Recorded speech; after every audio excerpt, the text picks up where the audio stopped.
சற்று நேரம் தியானிக்கும்படியாக எடுத்துக்கொண்ட வேத வசனங்கள் 1 யோவானுக்கு எழுதின புஸ்தகம் 2ஆம் அதிகாரம் 5, 6 வசனங்களை வாசிக்க கேட்போம். அவருடைய வசனத்தை கைக்கொள்ளுகிறவனிடத்தில் தேவ அன்பு மெய்யாக பூரணப்பட்டிருக்கும். நாம் அவருக்குள் இருக்கிறோம் என்பதை அதனாலே அறிந்திருக்கிறோம். அவருக்குள் நிலைத்திருக்கிறேன் என்று சொல்லுகிறவன் அவர் நடந்தபடியே தானும் நடக்க வேண்டும். ஜெபிப்போம். அன்பும் மகா கிருபையும் இரக்கம் நிறைந்த பரலோக பிதாவே, உம்மை நன்றியுள்ள இருதயத்தோடு ஸ்தோத்தரிக்கிறேன். தியானிக்கும்படியாக நீர் எங்களுக்கு கொடுத்த வசனங்களுக்காக உமக்கு ஸ்தோத்திரம். இந்த வசனங்கள் மூலமாக நீர் வெளிப்படுத்துகிற சத்தியங்கள் உம்முடைய ஜனங்களுக்கு ஆசீர்வாதமாக காணப்பட தேவன்தாமே அனுக்கிரகம் செய்தருளும். இயேசு கிறிஸ்துவின் இன்ப நாமத்தில் ஜெபிக்கிறேன் பரிசுத்தமுள்ள நல்ல பிதாவே, ஆமென். அவருடைய வசனத்தை கைக்கொள்ளுகிறவனிடத்தில் தேவ அன்பு மெய்யாய் பூரணப்பட்டிருக்கும். நாம் அவருக்குள் இருக்கிறோம் என்பதை அதனாலே அறிந்திருக்கிறோம். அவருக்குள் நிலைத்திருக்கிறேன் என்று சொல்லுகிறவன் அவர் நடந்தபடியே தானும் நடக்க வேண்டும். கர்த்தருடைய நாமத்திற்கு மகிமை உண்டாவதாக. கடந்த சில வாரங்களாகவே நாம் தியானித்து வருகிறோம். கிறிஸ்துவுக்குள் நாம் நிலைத்திருக்கக்கூடிய வாழ்க்கை, கிறிஸ்து நமக்குள் நிலைத்திருக்கக்கூடிய ஜீவியம். இப்படிப்பட்ட அனுபவத்தை உடையவர்களாக யாரெல்லாம் காணப்படுகிறார்களோ அவர்களுடைய வாழ்க்கையிலே நிச்சயமாகவே சில தெய்வீக ஆவிக்குரிய அனுபவங்கள் உண்டாயிருக்கும் என்பதை நாம் கேட்டு வருகிறோம். கடந்த சில வாரங்களாக தியானித்த போது 2 அனுபவங்களை குறித்து நாம் கற்றுக்கொண்டோம். முதலாவது அனுபவம் என்னவென்றால், யாருக்குள் கிறிஸ்து நிலைத்திருக்கிறாரோ, யாரெல்லாம் கிறிஸ்துவுக்குள் நிலைத்திருக்கிறார்களோ அவர்கள் கர்த்தர் மீது தங்களுடைய நம்பிக்கையை வைத்து ஜீவிக்கிறவர்களாயிருப்பார்கள். அவர்களுடைய மனது தேவன் மீதே சார்ந்து கொண்டதாக காணப்படும். இரண்டாவது அனுபவம் என்ன என்று கடந்த வாரத்திலே நாம் தியானித்தோம்.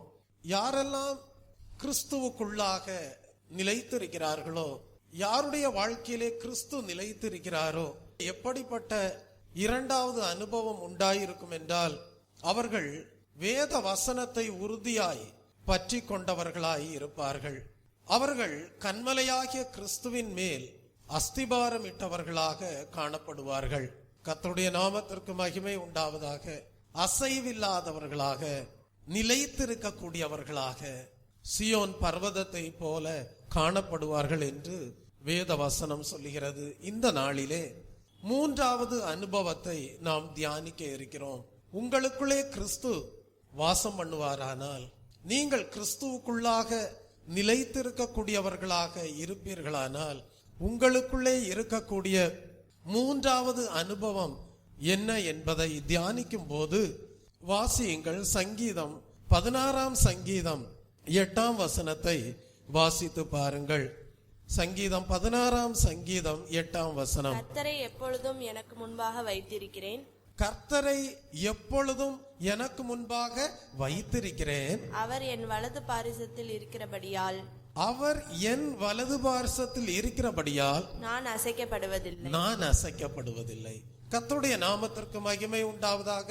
அப்படியானால் நம்முடைய மூல வசனத்திலே நாம் வாசிக்கும் போது அறிந்து கொண்டோம், அவருடைய வசனத்தை கைக்கொள்கிறவனிடத்தில் தேவ அன்பு மெய்யாய் பூரணப்பட்டிருக்கும். நாம் அவருக்குள் இருக்கிறோம் என்பதை அதனால் அறிந்திருக்கிறோம். அவருக்குள் நிலைத்திருக்கிறேன் என்று சொல்லுகிறவன் அவர் நடந்தபடியே தானும் நடக்க வேண்டும். அப்படியானால் தெய்வ பிள்ளையே, வேத வசனங்களை யார் மெய்யாகவே கைக்கொள்ளுகிறவர்களாய் இருக்கிறார்களோ அவர்களுடைய வாழ்க்கையிலே தேவனுடைய அன்பு அரைகுறையாக அல்ல, அது பூரணப்பட்டிருக்கும், அது நிறைவானதாக காணப்படும்.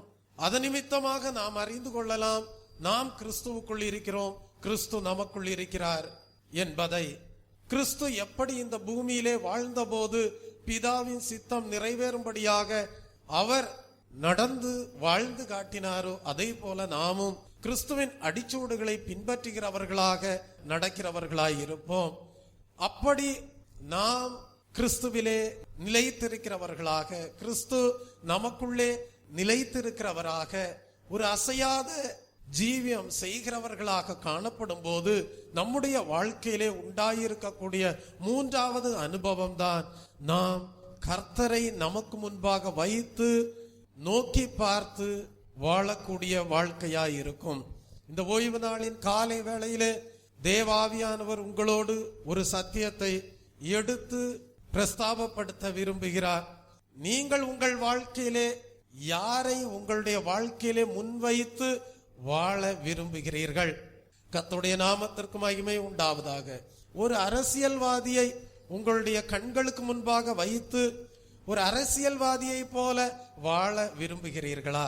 ஒரு கேள்வி உங்களுக்கு முன்பாக கொடுக்கப்படுகிறது.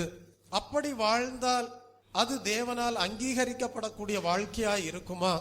அப்படி வாழ்ந்தால் உங்களுக்குள்ளே கிறிஸ்து நிலைத்திருக்கிறவராய் இருக்கிறார் என்று உறுதிப்படுமா?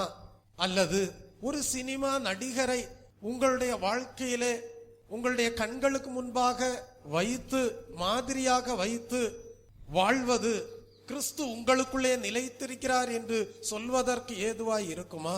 அல்லது ஒரு விளையாட்டு வீரரை உங்களுடைய வாழ்க்கையிலே உங்களுடைய கண்களுக்கு முன்பாக வைத்து நோக்கி பார்த்து மாதிரியாக வைத்து வாழும்போது நீங்கள் கிறிஸ்துவுக்குள்ளே நிலைத்திருக்கிறவர்களாக, கிறிஸ்து உங்களுக்குள்ளே நிலைத்திருக்கக்கூடிய ஒரு அசையாத ஜீவம் செய்வதற்கு எடுத்துக்காட்டாக காணப்படுமா? ஒரு கேள்வி உங்களுக்கு முன்பாக எழுப்பப்படுகிறது. ஆனால் சங்கீதக்காரன் இதற்கு சரியான பதிலை உங்களுக்கு எடுத்து கூறுகிறார். நீங்கள் எந்த ஒரு மனிதனையும் உங்களுடைய கண்களுக்கு முன்பாக வைத்து நோக்கி பார்த்து இவர்தான் நான் வாழ்வதற்கு ஒரு முன்மாதிரியாக காணப்படுகிறார் என்று நீங்கள் முடிவு எடுத்துவிடக்கூடாது. நீங்கள் உங்கள் கண்களுக்கு முன்பாக மாதிரியாக வைத்து வாழ வேண்டியது யார் என்றால் கர்த்தரை உங்களுடைய கண்களுக்கு முன்பாக மாதிரியாக வைத்து நோக்கி பார்த்து அவர் எப்படி நடந்தாரோ அதை போல நீங்கள் நடக்க வேண்டும்.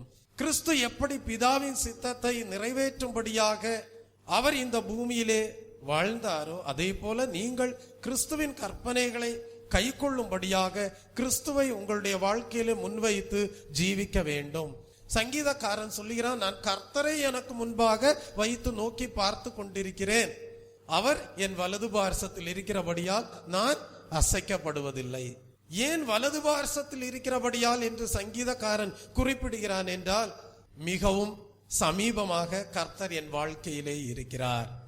ஆகவே நான் அசைக்கப்படுவதில்லை. விசுவாச வாழ்க்கை உறுதியாயிருக்கும், பரிசுத்த வாழ்க்கை உறுதியாயிருக்கும், தேவ சித்தம் செய்வதிலே அசைவிராது, தேவ அன்பு பூர்ணமடைந்திருக்கும். தெய்வ பிள்ளையே, இந்த நாளிலே உங்களுடைய வாழ்க்கையை சற்று நோக்கி பாருங்கள். கர்த்தர் உங்களுடைய வாழ்க்கையிலே மிகவும் சமீபமாக காணப்படுகிறாரா? உங்களால் நிச்சயமாக சொல்ல முடியுமா கர்த்தர் எங்களுக்கு சமீபமாய் இருக்கிறார் என்று? முற்காலங்களிலே நீங்கள் தேவனை விட்டு தூரமாக காணப்பட்டீர்கள். ஆனால் கர்த்தர் உங்களை தம்மண்டையிலே சமீபமாக கொண்டு வந்தார். எப்படி? தேவன் தம்முடைய ஒரே குமாரனாகிய இயேசு கிறிஸ்துவை இந்த பூமியிலே அனுப்பி கொடுத்து அவரை கிருபாதார பலியாக உங்களுக்காக ஒப்பு கொடுத்து அவருடைய பரிசுத்த இரத்தத்தினாலே நீங்கள் தேவனுக்கு சமீபமானீர்கள். கர்த்தருடைய நாமத்திற்கு மகிமை உண்டாவதாக. ரட்சிக்கப்பட்டிருக்கிறீர்கள். இன்றைக்கு கிருபாசன தண்டையிலே கடந்து வருவதற்கு உங்களுக்கு எந்த தடையும் இல்லை. ஆம் தெய்வ பிள்ளையே, ஆனால் நீங்கள் ரட்சிக்கப்பட்ட அனுபவத்தை பாதுகாத்துக் கொள்ள வேண்டும்.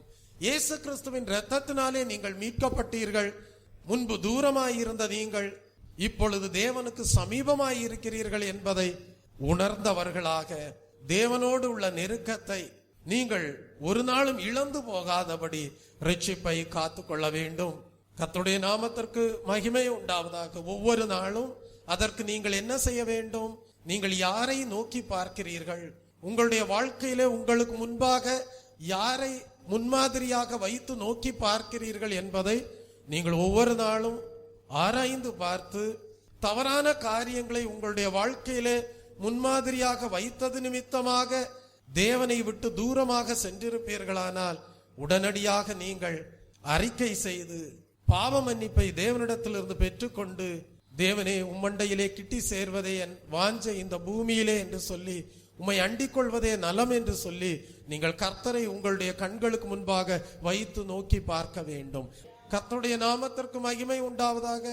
அப்படி நீங்கள் செய்யும் போது ஒவ்வொரு நாளும் உங்களுடைய வாழ்க்கையை பாதுகாத்து கொண்டவர்களாக, தவறானவற்றை மாதிரியாக வைத்து நோக்கி பார்க்காமல் கர்த்தரையே உங்களுடைய வாழ்க்கையிலே முன்வைத்து நோக்கி பார்த்து ஒரு நாளும் தேவனை விட்டு தூரமானவர்களாக அல்ல, கர்த்தர் எங்களுடைய வலது பார்சத்தில் இருக்கிறார் என்று, கர்த்தர் எங்களுக்கு சமீபமாய் இருக்கிறார் என்று நீங்கள் விசுவாசத்தோடு சந்தோஷப்படக்கூடியவர்களாக காணப்படுவீர்கள். கர்த்தருடைய நாமத்திற்கு மகிமை உண்டாவதாக. அது மாத்திரமல்ல, கர்த்தரை நீங்கள் எப்படி உங்களுடைய வாழ்க்கையிலே சமீபமாக்கி கொள்ளலாம் என்றால் தேவனை உண்மையாக தொழுது கொள்ள வேண்டும், தேவனை உண்மையாக தேட வேண்டும். யாரெல்லாம் கர்த்தரை உண்மையாக தொழுது கொள்கிறார்களோ, கர்த்தரை உண்மையாக தேடுகிறார்களோ அவர்களுடைய வாழ்க்கையிலே கர்த்தர் சமீபமாயிருப்பார். ஆகவேதான் ஆராதனை வேளை மிகவும் முக்கியமான வேளை.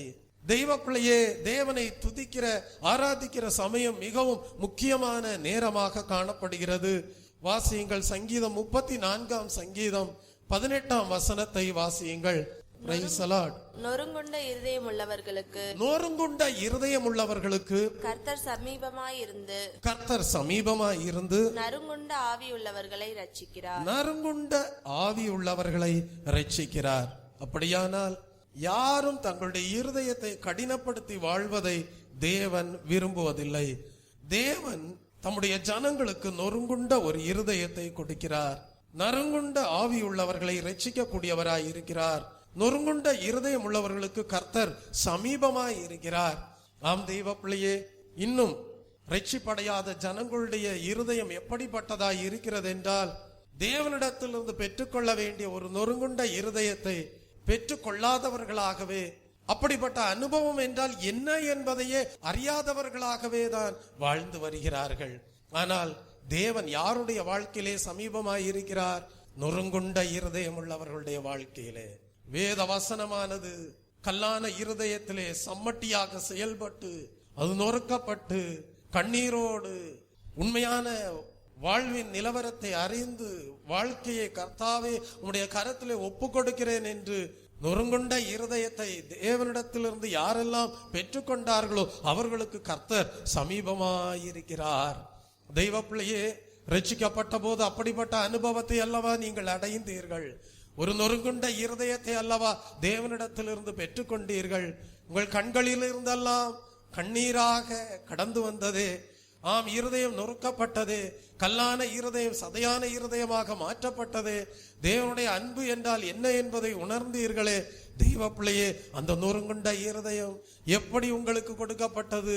சுவிசேஷத்தை கேட்டபோது தேவனுடைய அன்பு எப்படி விலையேறப்பட்டது என்பதை அறிந்த போது அந்த நொறுங்குண்ட இருதயத்தை தேவனிடத்திலிருந்து பெற்றுக்கொண்டீர்களே. அப்பொழுது என்ன நடந்தது? கர்த்தர் உங்களுக்கு சமீபமாய் இருந்தார். நீங்கள் என்ன செய்ய வேண்டும்? அந்த நொறுங்குண்ட இருதயத்தை பாதுகாத்து கொள்ள வேண்டும். அப்பொழுது அசைக்கப்படாதிருப்பீர்கள். சொல்லுவீர்கள், அவர் என் வலது பார்சத்தில் இருக்கிறபடியால் அசைக்கப்படுவதில்லை என்று. எத்தனை பேர் சொல்ல முடியும்? ரட்சிக்கப்பட்ட போது, முழுக்கு ஞான ஸ்நானத்தை பெற்ற போது, அபிஷேகத்தை பெற்ற போது, தேவனிடத்திலிருந்து பெற்றுக்கொண்ட நொறுங்குண்ட இருதயத்தை இன்றைக்கும் நாங்கள் பாதுகாத்து கொண்டு ஜீவிக்கிறோம் என்று எத்தனை பேர் சொல்ல முடியும்? ஆம், அப்படி யாரெல்லாம் பாதுகாத்து கொண்டு ஜீவிக்கிறார்களோ அவர்களுக்கு கர்த்தர் இன்றைக்கும் சமீபமாய் இருக்கிறார். தெய்வ பிள்ளையே, இயேசு கிறிஸ்துவின் இரத்தத்தினாலே கழுவப்பட்டு ரட்சிப்பை அடைந்த ஜனங்களுக்கு தேவன் சமீபமாய் இருக்கிறார். தெய்வ பிள்ளையை, யாரெல்லாம் நொறுங்குண்ட இருதயத்தோடு தேவ சமூகத்திலே காணப்படுகிறீர்களோ அவர்களுக்கு தேவன் இன்றைக்கும் சமீபமாய் இருக்கிறார். தெய்வ பிள்ளையை, வாசியுங்கள் சங்கீதம் 145 சங்கீதம் 18 வசனம். தம்மை நோக்கி கூப்பிடுகிற யாவருக்கும், உண்மையாய் தம்மை நோக்கி கூப்பிடுகிற யாவருக்கும் கர்த்தர் சமீபமாய் இருக்கிறார். அப்படியானால் தம்மை நோக்கி கூப்பிடுகிறவர்கள் யாரெல்லாம் கர்த்தரை நோக்கி ஜெபிக்கிறார்களோ, யாரெல்லாம் கர்த்தரை நோக்கி தொழுது கொள்கிறார்களோ, யாரெல்லாம் கர்த்தரை நோக்கி ஆராதிக்கிறார்களோ, உண்மையாகவே தேவனை ஆராதிக்கிறார்களோ அவர்களுக்கு தேவன் சமீபமாயிருக்கிறார். அப்படிப்பட்டவர்களுக்கு தேவன் சமீபமாயிருக்கிறார். தெய்வ பிள்ளையே, உண்மையாக முழு இருதயத்தோடு, முழு ஆத்மாவோடு, முழு மனதோடு, முழு பலத்தோடு யாரெல்லாம் தேவனை தொழுது கொள்கிறார்களோ அவர்களுக்கு கர்த்தர் சமீபமாய் இருக்கிறார். யாரெல்லாம் உண்மையாக ஜெபத்திலே காணப்படுகிறார்களோ அவர்களுக்கு தேவன் சமீபமாய் இருக்கிறார். தெய்வ பிள்ளையே, அநேகர் சொல்லுகிறார்கள் கர்த்தர் எங்களுக்கு சமீபமாய் இருக்கிறார் என்று. ஆனால் எப்படிப்பட்ட அனுபவத்தின் மூலமாக தேவன் அவர்களுக்கு சமீபமாய் இருக்கிறார் என்பதை அவர்களால் வெளிப்படுத்த இயலாதவர்களாக காணப்படுகிறார்கள். யாராகிலும் உங்களை பார்த்து எப்படி கர்த்தர் உங்களுக்கு சமீபமாய் இருக்கிறார் என்று கேட்டால் உங்களால் சொல்ல முடிய வேண்டும், இயேசு கிறிஸ்து தம்முடைய விலையேற பெற்ற இரத்தத்தினால் எங்கள் பாவ சுமைகளை அகற்றினார், நாங்கள் தேவனுக்கு சமீபமானோம். ஒரு நொறுங்குண்ட இருதயத்தை கொடுத்தார், கர்த்தருக்கு சமீபமானோம். உண்மையாக தேவனை தொழுது கொள்கிறோம், ஜெபிக்கிறோம், கர்த்தர் எங்களுக்கு சமீபமாய் இருக்கிறார். கர்த்தர் எங்கள் விண்ணப்பங்களின் சத்தத்தை கேட்கிறார், ஜெபத்தை கேட்கிறார், பதில் அளிக்கிறார். தெய்வ பிள்ளையே, இந்த நாளிலே சற்று ஆராய்ந்து பார், உன்னுடைய வாழ்க்கை எப்படி காணப்படுகிறது என்று. அப்போஸ்தலர் எழுதின நடபடிகளின் புஸ்தகம் 2ஆம் அதிகாரம் 25ஆம் வசனத்திலேயும் நாம் படிக்கிறோம், யாரெல்லாம் கர்த்தரை தங்களுடைய வாழ்க்கையிலே முன்வைத்து வாழ்கிறார்களோ, முன்வைத்து நோக்கி பார்த்து ஜீவிக்கிறார்களோ அவர்களுடைய வாழ்க்கை ஒரு நாளும் அசைக்கப்படுவதில்லை. அவர்கள் கிறிஸ்துவிலே நிலைத்திருக்கக்கூடியவர்களாக காணப்படுவார்கள். அப்போஸ்தலர் 2:25 அவரை குறித்து தாவீது என்ன சொல்கிறான்? கர்த்தரை எப்பொழுதும் எனக்கு முன்பாக நிறுத்தி நோக்கி கொண்டிருக்கிறேன், நான் அசைக்கப்படாதபடி அவர் என் வலது பார்சத்தில் இருக்கிறார். கர்த்தருடைய நாமத்திற்கு மகிமை உண்டாவதாக. அப்படியானால் ஒரு அசைக்கப்படாத வாழ்க்கை, கர்த்தருக்குள் நிலைத்திருக்கக்கூடிய வாழ்க்கை, கர்த்தர் உங்களுக்குள்ளே நிலைத்திருக்கக்கூடிய வாழ்க்கை, இவைகளெல்லாம் எதற்கு அடையாளமாக காணப்படுகிறது என்றால் கர்த்தர் உங்களுக்கு சமீபமாய் இருக்கிறார் என்பதற்கு அடையாளமாக காணப்படுகிறது. Price the Lord. அநேகர் தங்களுடைய வாழ்க்கையிலே இடறல் அடைவதற்கு காரணம் என்ன?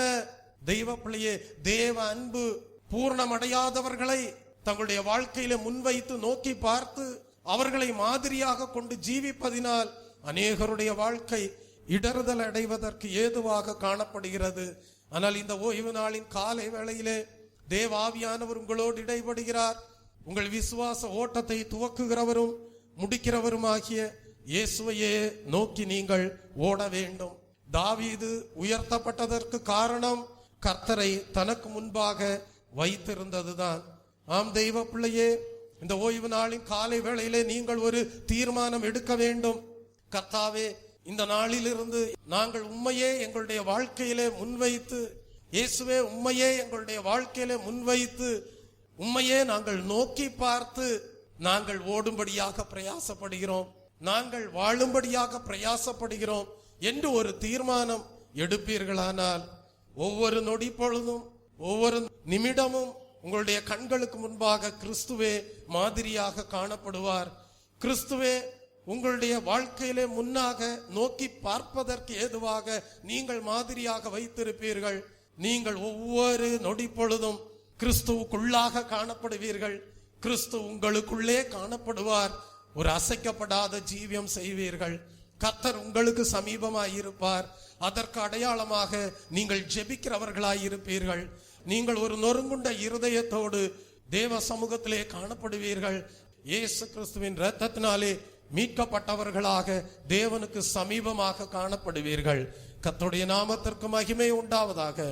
எபிரேயருக்கு எழுதின புஸ்தகம் 12ஆம் அதிகாரம் 1ஆம் வசனத்திலே படிக்கிறோம், ஆகையால் மேகம் போன்ற இத்தனை திரளான சாட்சிகள் நம்மை சூழ்ந்து கொண்டிருக்க பாரமான யாவற்றையும் நம்மை சுற்றி நெருங்கி நிற்கிற பாவத்தையும் தள்ளிவிட்டு விசுவாசத்தை துவக்குகிறவரும் முடிக்கிறவருமாகிய இயேசுவை நோக்கி நமக்கு நியமித்திருக்கிற ஓட்டத்தில் பொறுமையோடு ஓடக்கடவோம் என்று அங்கே குறிப்பிடப்பட்டிருக்கிறது.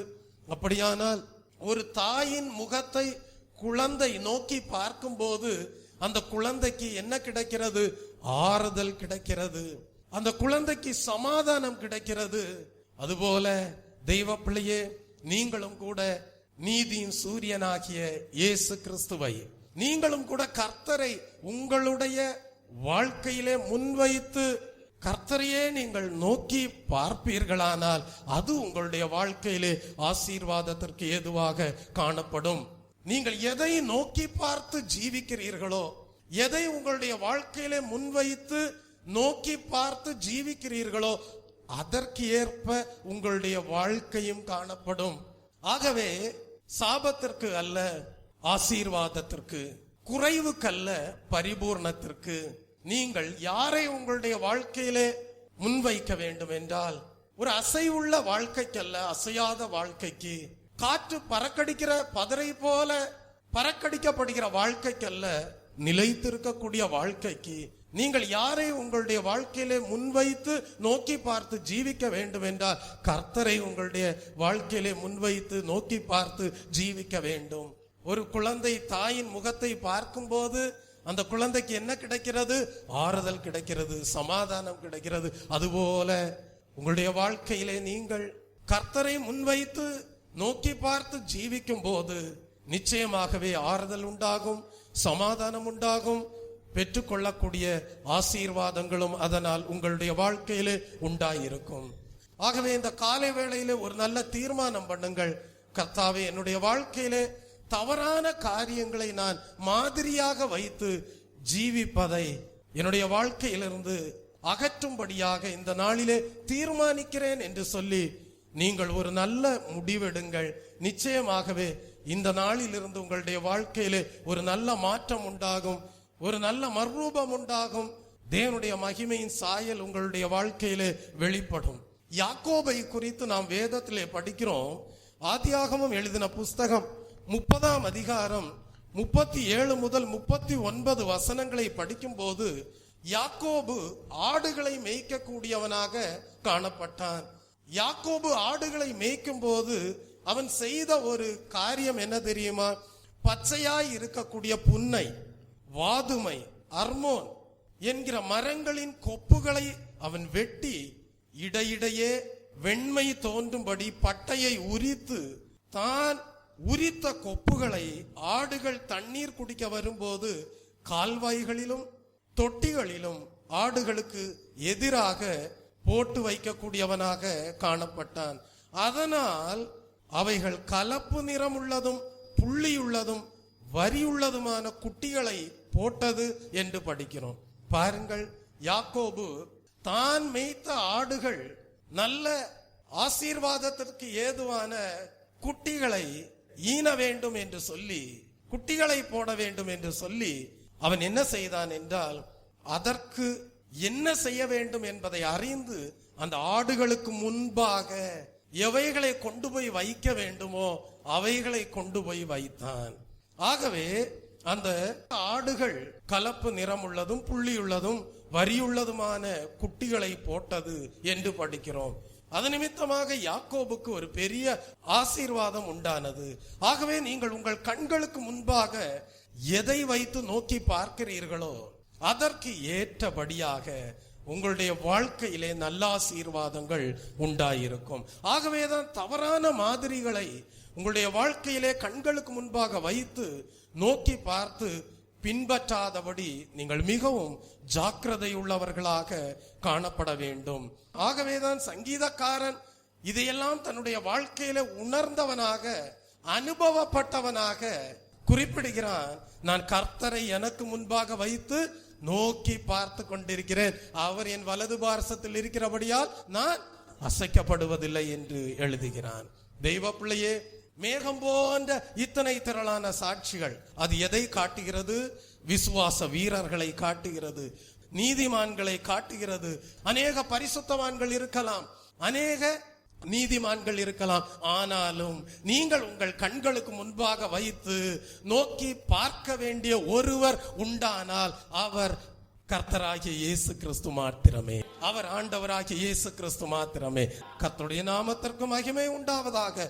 ஏன் இயேசு கிறிஸ்துவை உங்களுடைய வாழ்க்கையிலே முன்வைத்து நோக்கி பார்த்து ஓட வேண்டும் என்றால் அதற்கு ஒரு காரணம் உண்டு. அவர்தான் விசுவாசத்தை உங்களுடைய வாழ்க்கையிலே துவங்க பண்ணினவர். அவர்தான் உங்களுடைய வாழ்க்கையிலே விசுவாசத்தை முடிக்கக்கூடியவராய் இருக்கிறார். ஆகவேதான் கிறிஸ்துவையே நோக்கி நாம் ஓட வேண்டும். அப்பொழுதுதான் நாம் பந்தய பொருளை பெற்றுக்கொள்ள முடியும். உங்களுடைய ஓட்டமும் ஜெயத்துடன் முடியும். கர்த்தருடைய நாமத்திற்கு மகிமை உண்டாவதாக. ஆகவேதான் அப்போஸ்தலனாகிய பவுல் பூமிக்குரிய விசுவாச வாழ்க்கையை ஒரு ஓட்டப்பந்தயத்தோடு ஒப்பிட்டு அவர் எழுதுகிறார். 2 தீமோத்தேயுக்கு எழுதின புஸ்தகம் 4ஆம் அதிகாரம் 7, 8 வசனங்களை வாசிக்கும் போது அவர் ஒரு விசுவாச அறிக்கை செய்கிறார். நல்ல போராட்டத்தை போராடினேன், ஓட்டத்தை முடித்தேன், விசுவாசத்தை காத்து கொண்டேன், எனக்காக நீதியின் கிரீடம் வைக்கப்பட்டிருக்கிறது என்று குறிப்பிடுகிறார்.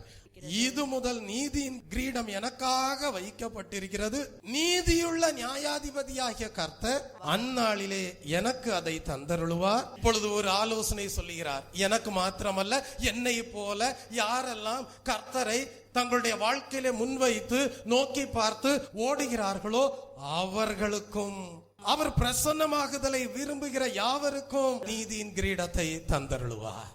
பாருங்கள், சங்கீதக்காரன் எடுத்து கூறக்கூடிய வார்த்தைகளை பரிசுத்த பவுல் தன்னுடைய வாழ்க்கையில அனுபவமாக கொண்டு உறுதிப்படுத்தி, நான் கர்த்தரை எனக்கு முன்பாக வைத்து நோக்கி பார்த்து ஓடினேன், விசுவாசத்தை காத்து கொண்டேன், இதோ ஓட்டத்தை முடிக்கிறேன், நீதியின் கிரீடம் நீதியுள்ள நியாயாதிபதியினிடத்திலே நான் பெற்றுக்கொள்ள போகிறேன். அது எனக்கு மாத்திரமல்ல, யாரெல்லாம் கர்த்தரை தங்களுடைய வாழ்க்கையிலே முன்வைத்து நோக்கி பார்த்து ஓடுகிறார்களோ, பொறுமையோடு தங்களுக்கு நியமிக்கப்பட்டிருக்கிற விசுவாச பாதையிலே ஓடுகிறார்களோ அவர்களும் இந்த பந்தய பொருளை பெற்றுக்கொள்வார்கள், அவர்களும் இந்த நீதியின் கிரீடத்தை பெற்றுக்கொள்வார்கள் என்று உறுதிப்படுத்தி சொல்லுகிறார். ஆகவே இந்த நாளிலே ஒரு நல்ல தீர்மானம் பண்ணுங்கள். உங்களுக்கென்று ஒரு நீதியின் கிரீடம் உண்டு என்பதை அறிந்து ஒரு நல்ல தீர்மானம் பண்ணுங்கள். மேகம் போன்ற இத்தனை திரளான சாட்சிகள், அநேக பரிசுத்தவான்கள் இருக்கலாம், அநேக விசுவாச வீரர்கள் இருக்கலாம், அநேக நீதிமான்கள் இருக்கலாம். ஆனால் நீங்கள் உங்களுடைய வாழ்க்கையிலே முன்வைத்து நோக்கி பார்த்து ஓட வேண்டியது ஒரே ஒருவரை வைத்து ஓட வேண்டும். அது ஆண்டவராகிய இயேசு கிறிஸ்துவை வைத்து. கர்த்தருடைய நாமத்திற்கு மகிமை உண்டாவதாக. அப்படியானால் உங்களுடைய ஓட்டம் ஜெயத்துடன் முடியக்கூடியதாயிருக்கும். நீங்கள் பெற்றுக்கொள்ளத்தக்கதாக ஓடுகிறவர்களாக காணப்படுவீர்கள். அவர்தான் அற்புதங்களை செய்கிறவர், அவர்தான் சாபங்களை முறிக்கிறவர், அவர்தான் நோய்களை குணமாக்குகிறவர், அவர்தான் ஊழியக்காரர்களுடைய ஜெபத்தையும் கேட்கிறவராயிருக்கிறார். கர்த்தருடைய நாமத்திற்கு மகிமை உண்டாவதாக.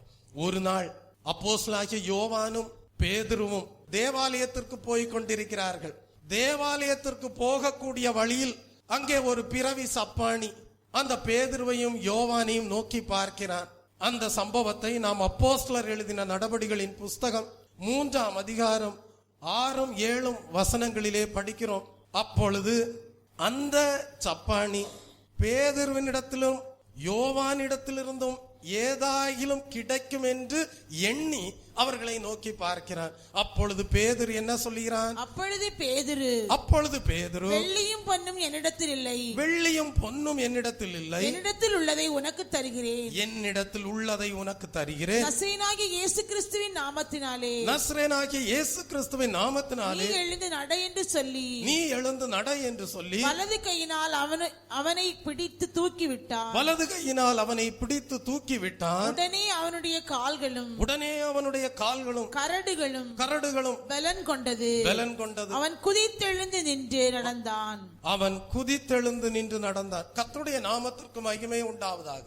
இங்கே ஒரு சப்பாணி பேதுருவும் யோவானும் தேவாலயத்திற்கு போகும்போது அவர்களை உற்று நோக்கி பார்க்கிறான், ஏதாகிலும் கிடைக்கும் என்று. ஆனால் அந்த சப்பாணி நினைத்த பிரகாரமாக அவனுக்கு வெள்ளியோ பொன்னோ கிடைக்கவில்லை. ஆனால் அவனுக்கு அற்புத சுகம் உண்டானது. இதை கேள்விப்பட்ட போது அநேக ஜனங்கள் கூடி வந்தார்கள்.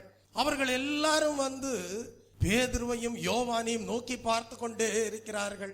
அப்பொழுது அந்த திரளாய் கூடி வந்த ஜனங்களுக்கு அப்போஸ்தலரால் கொடுக்கப்பட்ட செய்தி என்ன தெரியுமா?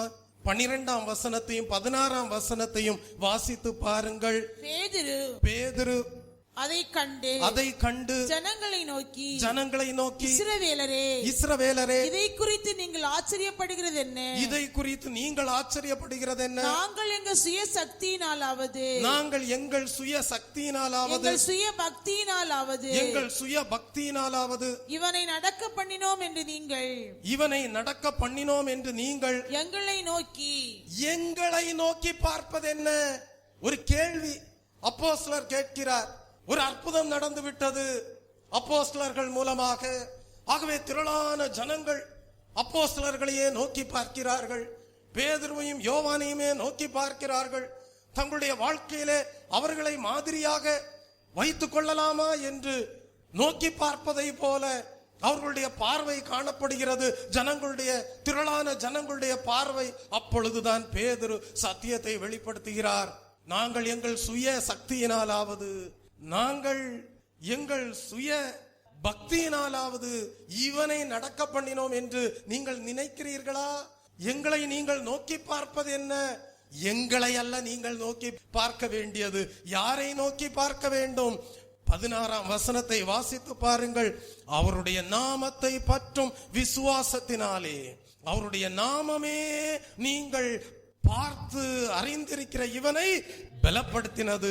அவரால் உண்டாகிய விசுவாசமே உங்கள் எல்லாருக்கும் முன்பாக இந்த சர்வாங்க சுகத்தை இவனுக்கு கொடுத்தது. கர்த்தருடைய நாமத்திற்கு மகிமை உண்டாவதாக. இயேசுவின் நாமமே அந்த சுகத்தை கொண்டு வந்தது. ஆகவே அப்போஸ்தலர்கள் என்ன சொல்லுகிறார்கள்?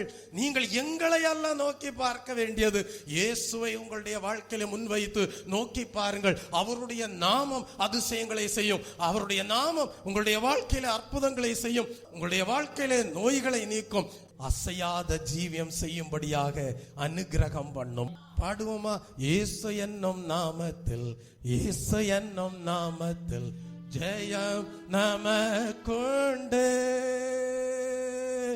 இயேசு என்னும் நாமத்தில், இயேசு என்னும் நாமத்தில் ஜெயம் நமக்குண்டு. இயேசு என்னும் நாமத்தில், இயேசு என்னும் நாமத்தில் பேய்கள் பறந்தோடும். இயேசு நாமத்தில் நேர்க்கும் போது யார் நமக்கெதிராய் நேர்பாரோ? இயேசு நாமத்தில் நேர்க்கும் போது ஜெயம் நமக்குண்டு. இயேசு நாமத்தில் நேர்க்கும் போது ஜெயம் நமக்குண்டு. அப்போஸ்தலர்கள் ரகசியத்தை சொல்லிக் கொடுத்தார்கள். தங்களுக்கென்று மகிமையை தேடிக்கொள்ளவில்லை, தாங்கள் பெருமை அடையவில்லை. இந்த அற்புதம் நடந்ததற்கு காரணம் இயேசு கிறிஸ்து. அவரை உயர்த்தி காட்டினார்கள், அவரை நோக்கி பார்க்கும்படியாக சொன்னார்கள். அவரையே உங்களுடைய வாழ்க்கையில முன்வைத்து மாதிரியாக ஓடுங்கள் என்று சொன்னார்கள். பவுலும் அதை தான் சொல்லுகிறார். அப்படி நீங்கள் ஓடுவீர்களானால் உங்களுடைய ஓட்டம் ஜெயமாய் முடியும், நீதியின் கிரீடம் கிடைக்கும் என்றார். அதை தான் சங்கீதக்காரனும் சொல்லுகிறான். நீங்கள் கர்த்தரை உங்களுக்கு முன்பாக வைத்து நோக்கி பாருங்கள், ஒரு அசையாத வாழ்க்கை வாழுவீர்கள் என்கிறார். அவர் உங்களுக்கு சமீபமாய் இருப்பார். ரட்சிப்பு கர்த்தருடையதாய் இருக்கும். ஒரு நொறுங்குண்ட இருதயம் உங்கள் வாழ்க்கையிலே உண்டாயிருக்கும். நீங்கள் தொழுது கொள்ளும் போதெல்லாம், நீங்கள் ஜெபிக்கும் போதெல்லாம் கர்த்தர் உங்களுக்கு சமீபமாய் இருக்கிறதை நீங்கள் அறிவீர்கள். கர்த்தருடைய நாமத்திற்கு மகிமை உண்டாவதாக. தெய்வ பிள்ளையே, குதிரைகளுக்கு கலிக்கம் போடுவார்கள். எதற்காக? அவைகள் அங்கும் இங்கும் பார்த்து விடாமல் முன்னாக இருக்கக்கூடிய பாதையை மாத்திரம் பார்த்து ஓட வேண்டும். அதற்காக குதிரைகளுக்கு என்ன போடுவார்கள்? கலிக்கம் போடுவார்கள். அதுபோலதான் தெய்வ பிள்ளையே, நம்முடைய ஆவிக்குரிய வாழ்க்கையானது வலது பக்கமோ இடது பக்கமோ சாயாமல் இதோ கிறிஸ்துவையே நமக்கு முன்பாக வைத்து நோக்கி பார்த்து ஓடுவோமானால் நிச்சயமாகவே பந்தய பொருளை பெற்றுக்கொள்வோம். அதை தான் பரிசுத்த பவுல் பிலிப்பியருக்கு எழுதும் போது குறிப்பிடுகிறார். பிலிப்பியர் 3ஆம் அதிகாரம் 13-14 வசனங்களை வாசியுங்கள். சகோதரரே, அதை பிடித்து கொண்டேன் என்று நான் எண்ணுகிறதில்லை. ஒன்று செய்கிறேன், பின்னானவைகளை மறந்து முன்னானவைகளை நாடி கிறிஸ்து இயேசுவுக்குள் தேவன் அழைத்த பரம அழைப்பின் பந்தய பொருளுக்காக லெக்கை நோக்கி தொடருகிறேன். கர்த்தருடைய நாமத்திற்கு மகிமை உண்டாவதாக. அப்படியானால் பின்னானவைகளை மறந்து முன்னானவைகளை நாடுகிறார். யாரை தன்னுடைய வாழ்க்கையிலே முன்வைக்கிறார்? இயேசு கிறிஸ்துவை, அவர் கொடுத்த அழைப்பை, அவர் கொடுத்த அழைப்பு நிமித்தமாக கிடைக்க போகிற பந்தய பொருளை பெற்றுக் கொள்ளும்படியாக அந்த இலக்கை நோக்கியே ஓடக்கூடியவராக காணப்படுகிறார். இன்றைக்கு நீங்கள் தேவ சமூகத்திலே வந்து உட்கார்ந்து இருக்கிறீர்கள் என்றால் உங்களுக்கு தேவன் ஒரு அழைப்பை கொடுத்திருக்கிறார். உங்களுக்கென்று ஒரு பந்தய பொருள் உண்டு. நீங்கள் என்ன செய்ய வேண்டும்? வேறு எந்த ஒரு காரியத்தையும் உங்களுக்கு மாதிரியாக வைக்காமல், நீங்கள் வேறு எந்த ஒரு காரியத்தையும் உங்களுடைய கண்களுக்கு முன்பாக வைத்து நோக்கி பார்க்காமல், நீங்கள் உங்களுடைய வாழ்க்கையிலே இயேசுவே நீரே என் நம்பிக்கை, நீரே என்னுடைய வாழ்க்கையிலே அசைவில்லாத ஜீவியத்தை கொடுக்கிறவர், நிலைத்திருக்க பண்ணுகிறவர் என்று சொல்லி நீங்கள் கிறிஸ்துவை உங்களுடைய வாழ்க்கையிலே முன்வைத்து அவரையே நோக்கி பாருங்கள். அவரை போல மாறுவீர்கள், அவரை போல நடப்பீர்கள், அவரை போல உங்களுடைய வாழ்க்கையிலே தேவ அன்பு பூர்ணப்பட்டிருக்கும். நீங்கள் வசனத்தை கை கொள்ளக்கூடியவர்களாக காணப்படுவீர்கள். உங்களுடைய வாழ்க்கையானது உயர்ந்திருக்கக்கூடிய சியோன் பர்வதத்தை போல காணப்படும், ஆசீர்வாதமானதாக காணப்படும். அப்படியானால் தெய்வ பிள்ளையே, ஒன்றை அறிந்து கொள்ளுங்கள். கர்த்தரை உங்களுடைய வாழ்க்கையிலே முன்வைத்து நோக்கி பார்த்து வாழும்போது அநேக ஆசீர்வாதங்கள் உண்டு. வாசியங்கள். ஏசாயா தீர்க்கதரிசியின் புஸ்தகம் 45 அதிகாரம் 22 வசனத்தை வாசியுங்கள். Price the Lord. பூமியின் எல்லை எங்கும் உள்ளவர்களே, பூமியின் எல்லை எங்கும் உள்ளவர்களே, என்னை நோக்கி பாருங்கள், என்னை நோக்கி பாருங்கள், அப்பொழுது ரட்சிக்கப்படுவீர்கள், அப்பொழுது ரட்சிக்கப்படுவீர்கள். நானே தேவன், நானே தேவன், வேறு ஒருவரும் இல்லை, வேறு ஒருவரும் இல்லை. பூமியின் எல்லை எங்கும் உள்ளவர்களே, கர்த்தரை நோக்கி பாருங்கள். காரணம் என்ன? அவரை நோக்கி பார்த்தால்தான் உங்களுக்கு ரட்சிப்பு. அவரை அல்லாமல் தேவன் வேறொருவரும் இல்லை. தெய்வ பிள்ளையே, ரட்சிப்பு என்பது அது இயேசு கிறிஸ்துவின் மூலமாக மாத்திரம் கிடைக்கக்கூடிய ஆசீர்வாதமாய் இருக்கிறது. யோசித்து பாருங்கள். இயேசு கிறிஸ்து சிலுவையிலே அறையப்பட்டிருக்கிறார். 2 பகுதியிலேயும் 2 கள்ளர்களும் அறையப்பட்டிருக்கிறார்கள். ஆனால் ஒரு கள்ளன் கடைசி நிமிட நேரத்தில் ரட்சிப்பின் அவசியத்தை உணர்ந்தான். ரட்சிப்பு எவ்வளவு விலையேறப்பட்டது! ரட்சிப்பு இல்லை என்றால் தான் சென்று சேரப்போகிற இடம் எவ்வளவு வேதனைப்படக்கூடிய இடமாய் இருக்க போகிறது என்பதை ஒரு கள்ளன் சிலுவையில் அறையப்பட்டிருந்த தன்னுடைய மரண நேரத்தின் கடைசி நிமிடங்களிலே ரட்சிப்பு எவ்வளவு விலையேறப்பெற்றது என்பதை உணர்ந்தான். ஆகவேதான் அவன் மன்றாடினான். இயேசு கிறிஸ்துவை பார்த்து, உம்முடைய ராஜ்யத்தில் வரும்போது அடியேனை நினைத்தருளும் என்று சொல்லி ஜெபித்தான். அந்த சிறிய ஜெபமானது பாதாளத்திற்கு போக வேண்டிய அவனை பரதீசிற்கு கொண்டு வந்தது. கர்த்தருடைய நாமத்திற்கு மகிமை உண்டாவதாக. வாசியுங்கள். அப்போஸ்தலர் எழுதின நடபடிகளின் புஸ்தகம் 4 அதிகாரம் 12 வசனத்தை வாசியுங்கள். அவராலே அன்றி வேறொருவராலும் ரட்சிப்பு இல்லை. நாம் ரட்சிக்கப்படும்படிக்கு வானத்தின் கீழெங்கும் மனுஷர்களுக்குள்ளே அவருடைய நாமமே அல்லாமல் வேறொரு நாமம் கட்டளையிடப்படவும் இல்லை என்றான். கர்த்தருடைய நாமத்திற்கு மகிமை உண்டாவதாக. இயேசு கிறிஸ்துவினால் மாத்திரமே ரட்சிப்பு.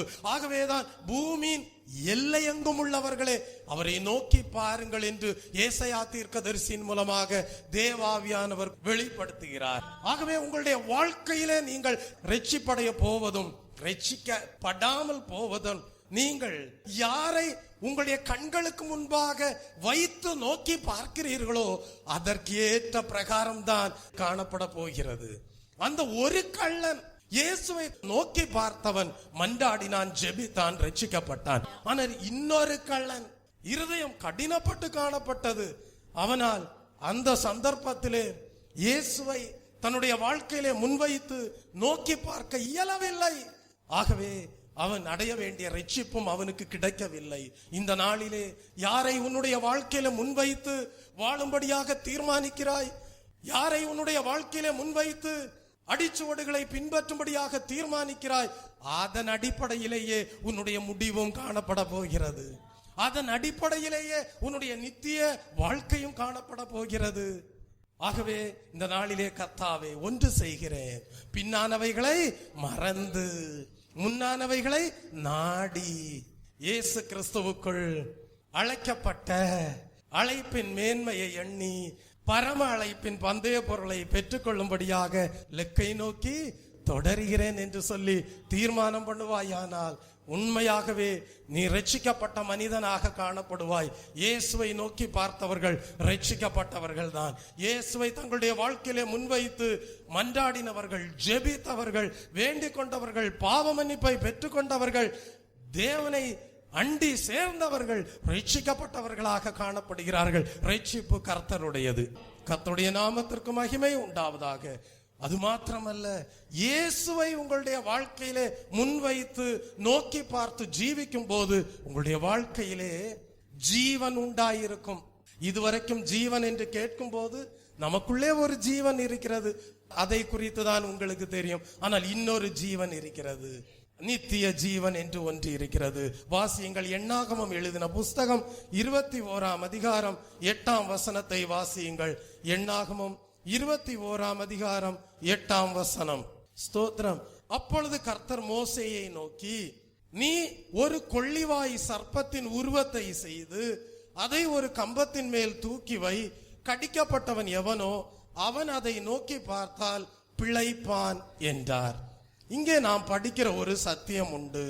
அந்த சத்தியம் என்னவென்றால், தேவ பிள்ளையே, இஸ்ரவேல் ஜனங்களை தேவன் மோசேயின் மூலமாக வழிநடத்தி வருகிறார். எங்கிருந்து? எகிப்தின் அடிமைத்தனத்திலிருந்து அவர்களுக்கு ஒரு விடுதலையை கொடுத்து அவர்களுக்கென்று சுதந்திரமாக கொடுக்கும்படியாக நியமித்த கானான் தேசத்தை நோக்கி தேவன் வழிநடத்தி வருகிறார். ஆனால் இந்த வனாந்திர பிரயாணத்தில் இஸ்ரவேல் ஜனங்கள் என்ன செய்தார்கள் என்றால், எதற்கெடுத்தாலும் முறுமுறுத்தார்கள், எதற்கெடுத்தாலும் குறை கூறினார்கள், தேவனுக்கு விரோதமாக பேசினார்கள், தங்களை வழிநடத்தி செல்கிற மோசேக்கு விரோதமாக பேசினார்கள். இதை குறித்து நாம் யாத்ராகமம் எழுதின புஸ்தகம் 15ஆம் அதிகாரம் 24ஆம் வசனத்திலே படிக்கிறோம். யாத்ராகமம் எழுதின புஸ்தகம் 16ஆம் அதிகாரம் 8ஆம் வசனத்திலே படிக்கிறோம். எண்ணாகமம் எழுதின புஸ்தகம் 11ஆம் அதிகாரம் 5ஆம் வசனத்திலே படிக்கிறோம். ஆகவே இந்த இஸ்ரவேல் ஜனங்கள் மோசேக்கு விரோதமாகவும் தேவனுக்கு விரோதமாகவும் முறுமுறுத்தபடியினால் என்ன நடந்தது? தேவனுடைய கோபம் அவர்கள் மேல் வந்தது. ஆகவே கொள்ளிவாய் சர்ப்பங்கள் வனாந்திரத்திலே இஸ்ரவேல் ஜனங்களை கடித்தது. அதனால் இஸ்ரவேல் ஜனங்கள் அநேகர் மாண்டு போனார்கள். இப்பொழுது வழி தெரியவில்லை இஸ்ரவேல் ஜனங்களுக்கு. என்ன செய்வது? மரணத்திலிருந்து தப்பிக்க வேண்டும். ஒரு சத்தியத்தை அறிந்து கொள்ளுங்கள்.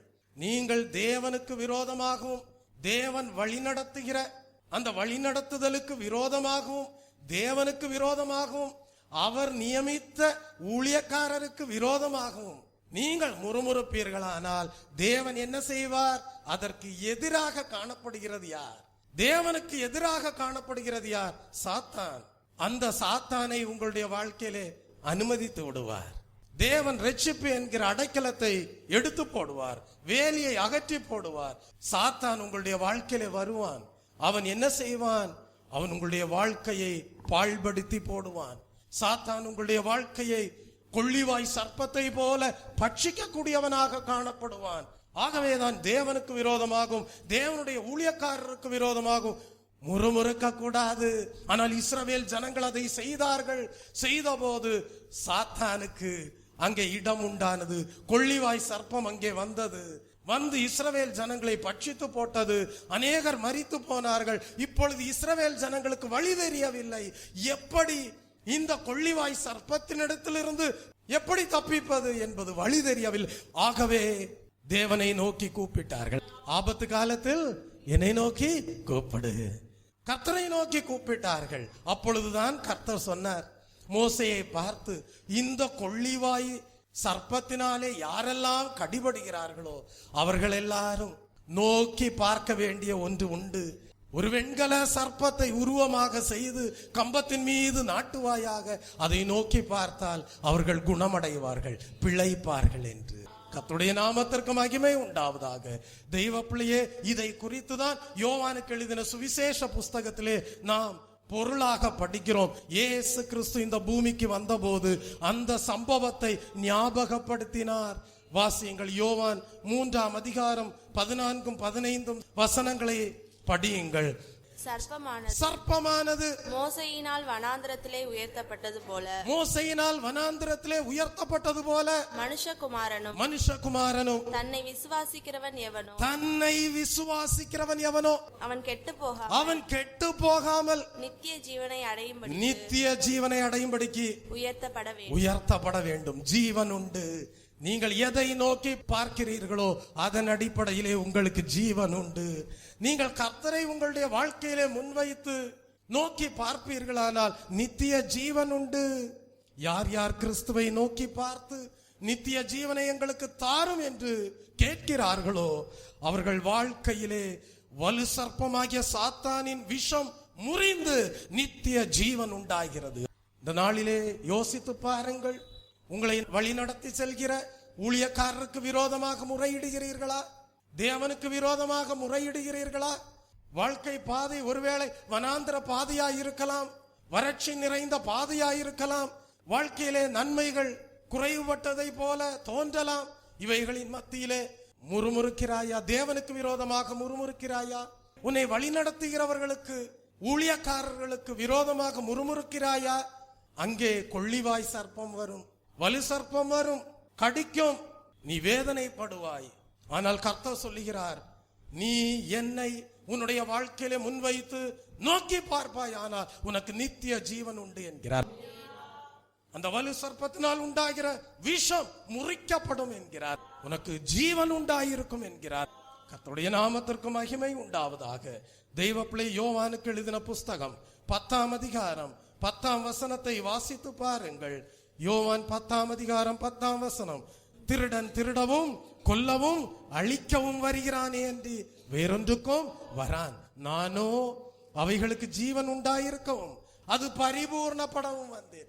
தேவ அன்பு யாருடைய வாழ்க்கையிலே பரிபூர்ணப்பட்டிருக்கிறதோ அவர்கள் வசனத்தை கை கொள்ளக்கூடியவர்களாய் இருக்கிறார்கள். அவர்கள் கிறிஸ்துவுக்குள்ளாக நிலைத்திருக்கக்கூடியவர்களாய் இருக்கிறார்கள்.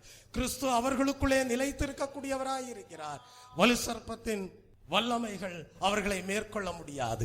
யோவானுக்கு எழுதின சுவிசேஷ புஸ்தகம் 12ஆம் அதிகாரம் 32ஆம் வசனத்தை வாசித்து பாருங்கள். தெய்வ பிள்ளையே, அங்கே நாம் படிக்கிறோம், நான் பூமியிலிருந்து உயர்த்தப்பட்டிருக்கும் போது எல்லாரையும் என்னிடத்தில் இழுத்துக் கொள்வேன் என்றார். எப்பொழுது இயேசு கிறிஸ்து இந்த பூமியிலிருந்து உயர்த்தப்பட்டார்? கல்வாரி சிலுவையிலே ஆணிகள் கடாவப்பட்டவராக தொங்கிக் கொண்டிருந்த போது முழு மனுக்குலமும் ரட்சிப்படையும்படியாக தம்மண்டையிலே இழுத்து கொண்டார். யாரெல்லாம் அவரை நோக்கி கூப்பிடுகிறார்களோ அவர்களுடைய வாழ்க்கையிலே வலு சர்ப்பத்தின் வல்லமையிலிருந்து விடுதலை உண்டு. கர்த்தருடைய நாமத்திற்கு மகிமை உண்டாவதாக. தெய்வ பிள்ளையே, இயேசு கிறிஸ்துவை, அந்த கல்வாரி சிலுவையை உன்னுடைய வாழ்க்கையிலே முன்வைத்து நோக்கி பார்ப்பாயானால் எல்லா வலு சர்ப்பத்தின் விஷ வல்லமைகளிலிருந்தும் உனக்கு விடுதலை உண்டு, நித்திய ஜீவன் உண்டு. அது மாத்திரமல்ல, நீங்கள் வேதத்தை படிப்பீர்கள் என்றால் ரட்சிப்பை அடையாமல் வாழ்கிறவர்களுடைய முடிவு என்ன என்பதை படிக்கும் போது காரிருளாக காணப்படும். ஆனால் கிறிஸ்துவை உங்களுடைய வாழ்க்கையிலே முன்வைத்து நோக்கி பார்த்து ஜீவிக்கும் போது அவர்கள் பிரகாசம் அடைந்தார்கள் என்று படிக்கிறோம். என்னது? பிரகாசம் அடைந்தார்கள். அவரை நோக்கி பார்த்தவர்கள் பிரகாசம் அடைந்தார்கள். அவர்கள் முகங்கள் வெட்கப்பட்டு போகவில்லை. சங்கீதம் 34ஆம் சங்கீதம் 5ஆம் வசனத்தை படியுங்கள். அவரை நோக்கி பார்த்தவர்கள் பிரகாசம் அடைந்தார்கள். அவர்கள் முகங்களோ வெட்கப்படவில்லை. லூக்கா எழுதின சுவிசேஷ புஸ்தகம் 16ஆம் அதிகாரம் 19ஆம் வசனத்திலிருந்து படிக்கும் போது அங்கே ஒரு சம்பவத்தை குறித்து படிக்கிறோம். அங்கே ஒரு ஐஸ்வர்யவானை குறித்து சொல்லப்பட்டிருக்கிறது. அந்த ஐஸ்வர்யவான் இந்த பூமியிலே வாழ்ந்த நாட்களிலே இரத்தாம்பரம் உடுத்தினவனாக சுகபோகமாக வாழ்ந்தவனாக காணப்பட்டான். ஆனால் அவன் தன்னுடைய வாழ்க்கையிலே கர்த்தரை முன்வைத்து நோக்கி பார்த்து ஜீவிக்காதவனாக காணப்பட்டான். ஆனபடியால் அவனுக்கு ஆஸ்திகள் இருந்தது, ஐஸ்வர்யம் இருந்தது. அவன் களஞ்சியத்தை இடித்து பண்டகசாலையெல்லாம் பெரிதாக்கினான். ஆனால் அவனுடைய முடிவு என்னானது? அவன் எங்கே காணப்பட்டான்? தெய்வ பிள்ளையை இளைப்பாறுதல் இல்லாத ஒரு வேதனைப்படக்கூடிய இடத்திலே காணப்பட்டான். ஆனால் அங்கிருந்து அவன் யாரை நோக்கி பார்க்கிறான்? லாசருவை நோக்கி பார்க்கிறான். லாசரு எங்கே காணப்படுகிறான்? ஆபிரகாமுடைய மடியிலே காணப்படுகிறான். தெய்வ பிள்ளையே, நீ இன்றைக்கு கர்த்தரை நோக்கி பார்த்து பிரகாசம் அடைவாயானால் உன்னுடைய முடிவு ஒரு இளைப்பாறுதல் உள்ள இடமாக காணப்படும். Price the Lord. வெளிச்சம் நிறைந்த இடமாக காணப்படும். ஆனால் இன்றைக்கு நீ இந்த பூமிக்குரிய வாழ்க்கை தான் வாழ்க்கை என்று நினைத்து யாரை முன்மாதிரியாக வைத்து வாழ வேண்டுமோ, கிறிஸ்துவை உன்னுடைய வாழ்க்கையிலே முன்மாதிரியாக வைத்து அவரை நோக்கி பார்க்காமல், அவரை உன்னுடைய வாழ்க்கையிலே முன்வைத்து ஜீவிக்காமல் போவாயானால் உன்னுடைய வாழ்க்கையிலே வெளிச்சம் உண்டாயிராது. உன்னுடைய வாழ்க்கையிலே இருள் உண்டாயிருக்கும். காரிருளே உன்னுடைய முடிவாயிருக்கும். அது நித்திய நரகமாக காணப்படும். தெய்வ பிள்ளையே, அதைதான் ஐஸ்வர்யவான் லாசரு இந்த இருவருடைய வாழ்க்கையின் சம்பவத்தின் மூலமாக நாம் கற்றுக்கொள்கிறோம். நீ இன்றைக்கு கர்த்தரை உன்னுடைய வாழ்க்கையிலே முன்வைப்பாயாக, அவரை நோக்கி பார்ப்பாயாக, உனக்கு ரட்சிப்பு உண்டு, உனக்கு நித்திய ஜீவன் உண்டு, உன்னுடைய வாழ்க்கையிலே வெளிச்சம் உண்டு. கர்த்தருடைய நாமத்திற்கு மகிமை உண்டாவதாக. நீ கர்த்தரை உன்னுடைய வாழ்க்கையிலே முன்வைத்து நோக்கி பார்ப்பாயானால் கிருபையின் ஆவி உன்னுடைய வாழ்க்கையிலே உண்டாயிருக்கும். விண்ணப்பத்தின் ஆவி உன்னுடைய வாழ்க்கையிலே உண்டாயிருக்கும். இன்றைக்கு சோதித்து பார். அநேகருக்காக உன்னால் ஜெபிக்க முடிகிறதா? இன்றைக்கு அநேகருடைய வாழ்க்கை எப்படி இருக்கிறது? தங்களுக்காகவே அவர்களால் ஜெபிக்க இயலவில்லை. ஒரு பிரதர்ஸ் பிரேயர் வச்சா வர முடியல, ஒரு சிஸ்டர்ஸ் பிரேயர் வச்சா வர முடியல. ஆனா சிலர் உற்சாகமா வர்றாங்க. நீங்க யோசித்து பார்க்கணும், இதுக்கெல்லாம் என்ன காரணம்? கிருபையின் ஆவி உங்களை விட்டு எடுபட்டு போவதற்கு ஏதுவாய் இருக்கிறது.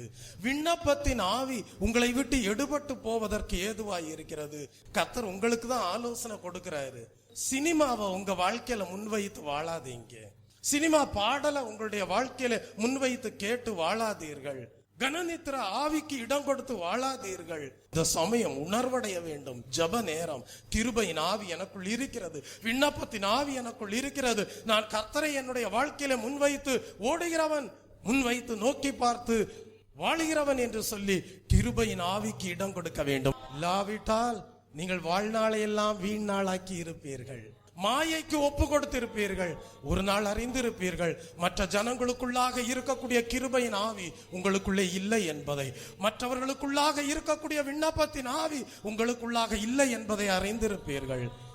வாசியுங்கள். சகரியா தீர்க்கதரிசியின் புஸ்தகம் 12ஆம் அதிகாரம் 10ஆம் வசனத்தை வாசியுங்கள். சகரியா தீர்க்கதரிசியின் புஸ்தகம் 12ஆம் அதிகாரம் 10ஆம் வசனம். Price the Lord. நான் தாவீதின் குடும்பத்தார் மேலும் எருசலேம் குடிகளின் மேலும் கிருபையின் ஆவியையும் விண்ணப்பத்தின் ஆவியையும் ஊற்றுவேன். அப்பொழுது அவர்கள் தாங்கள் குத்தின என்னை நோக்கி பார்த்து ஒருவன் தன் ஒரே பேரானவனுக்காக புலம்புகிறது போல எனக்காக புலம்பி ஒருவன் தன் தலைச்சன் பிள்ளைக்காக துக்கிக்கிறது போல எனக்காக மனங்கசந்து துக்கிப்பார்கள். பாருங்கள், கர்த்தர் என்ன செய்கிறார். யாரெல்லாம் கர்த்தரை தங்களுடைய வாழ்க்கையிலே வைத்து முன்வைத்து நோக்கி பார்க்கிறார்களோ அவர்களுக்கு தேவன் என்ன செய்கிறார்? ரட்சிப்பை அருளி செய்கிறார், நித்திய ஜீவனை கொடுக்கிறார், வெளிச்சத்தின் பிள்ளையாக மாற்றுகிறார். அவர் கிருபையின் ஆவியையும் விண்ணப்பத்தின் ஆவியையும் கொடுக்கிறார். அந்நாட்களிலே ஜனங்கள் கர்த்தரை விட்டு தூரமாய் போயிருந்தார்கள். ஆம் தெய்வ பிள்ளையே, இன்றைக்கும் கர்த்தர் சொல்லுகிறார், என்னை குத்தினவர்களாயிருந்தாலும் அவர்கள் என்னை நோக்கி பார்ப்பார்களே ஆனால், என்னை குத்தினவர்களானாலும் அவர்கள் என்னை தங்களுடைய வாழ்க்கையிலே முன்வைத்து என்னை நோக்கி பார்ப்பார்களே ஆனால் கிருபையின் ஆவி உண்டு, விண்ணப்பத்தின் ஆவி உண்டு என்கிறார். கர்த்தருடைய நாமத்திற்கு மகிமை உண்டாவதாக. ஒவ்வொரு நாளும் நீ உன்னுடைய வாழ்க்கையிலே யாரை முன்வைத்து நோக்கி பார்க்கிறாய்? உன்னுடைய வாழ்க்கையிலே விண்ணப்பத்தின் ஆவி உண்டா? உன்னுடைய வாழ்க்கையிலே கிருபை உண்டா இருக்கிறதா? ஆராய்ந்து பார். தேவனை விட்டு தூரமாக போய் கொண்டிருக்கிறாயா? இந்த வேளையிலே உணர்வடை. நீ கர்த்தரை உன்னுடைய வாழ்க்கையிலே முன்வைத்து மாதிரியாக வைத்து பின்பற்றவில்லை என்றால் உன் பிள்ளைகள் எப்படி காணப்படுவார்கள்? ஆராய்ந்து பார். தாவீது பாவம் செய்தான், ஆனால் அவன் பாவ அறிக்கை செய்தான்.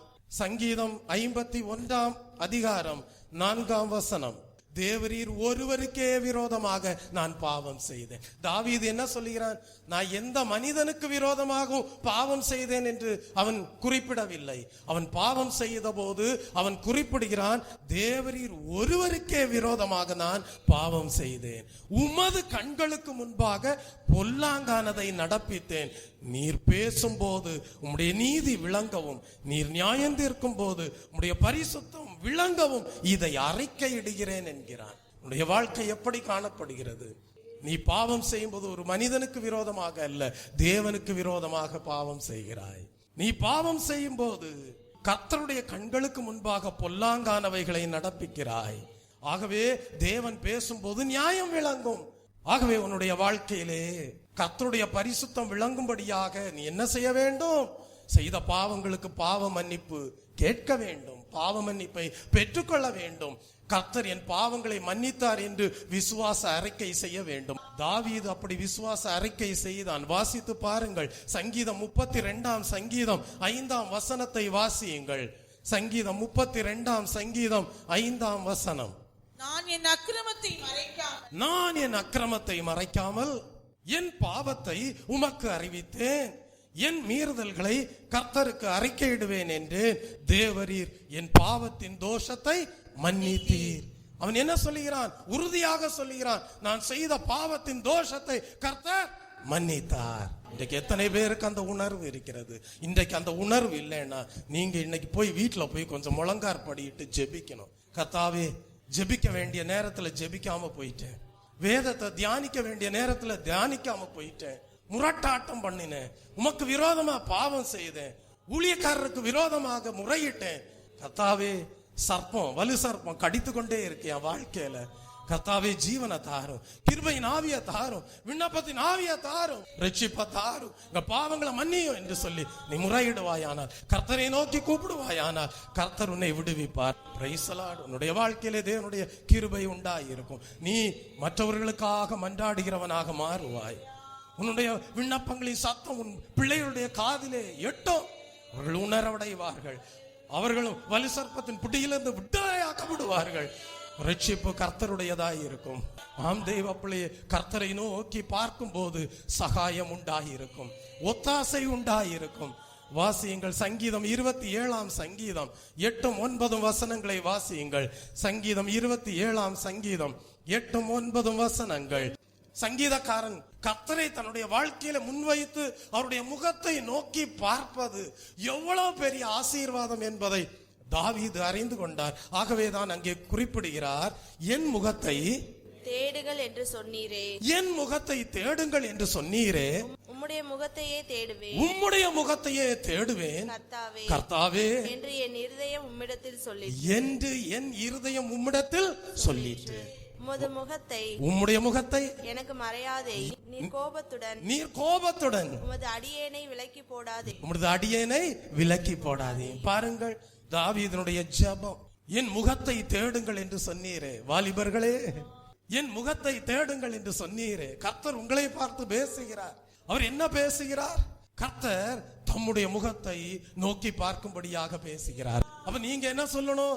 உம்முடைய முகத்தையே நோக்கி பார்ப்பேன் கர்த்தாவே என்று என் உள்ளம் சொல்லிட்டு.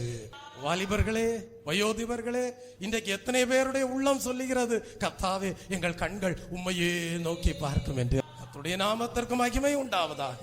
வேறு எதையாவது உன்னுடைய வாழ்க்கையிலே அழகுள்ளதாக பார்க்கும்படியாக தோன்றும் போது, அதை பின்பற்றும்படியாக தோன்றும் போது இந்த வசனம் உனக்கு ஞாபகத்துல வரணும்.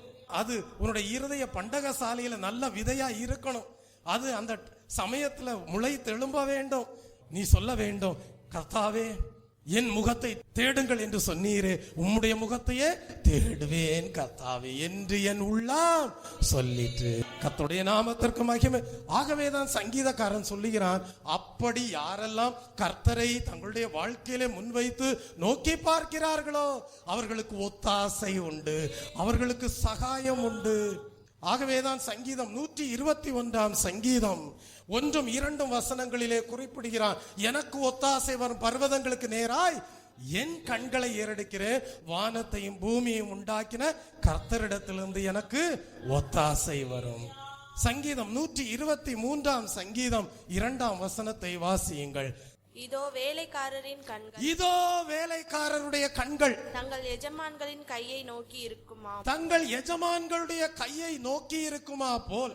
வேலைக்காரியின் கண்கள், வேலைக்காரியின் கண்கள் தன் எஜமாட்டியின் கையை நோக்கி இருக்குமா போலவும், தங்கள் எஜமாட்டியின் கையை நோக்கி இருக்குமா போலவும்.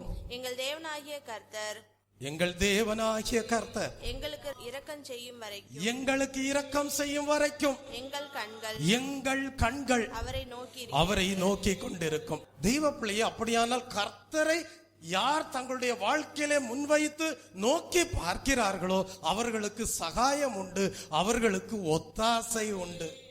இதையெல்லாம் அறிந்தபடியினால்தான் மோசே தன்னுடைய கடைசி நாட்களில் இஸ்ரவேல் ஜனங்களை எல்லாம் கூடி வர செய்து இஸ்ரவேல் ஜனங்களை நோக்கி சொன்ன காரியம் என்ன தெரியுமா? மோசே சொன்ன காரியம் வாசியுங்கள். உபாகமம் எழுதின புஸ்தகம் 33 அதிகாரம் 29 வசனத்தை வாசித்து பாருங்கள்.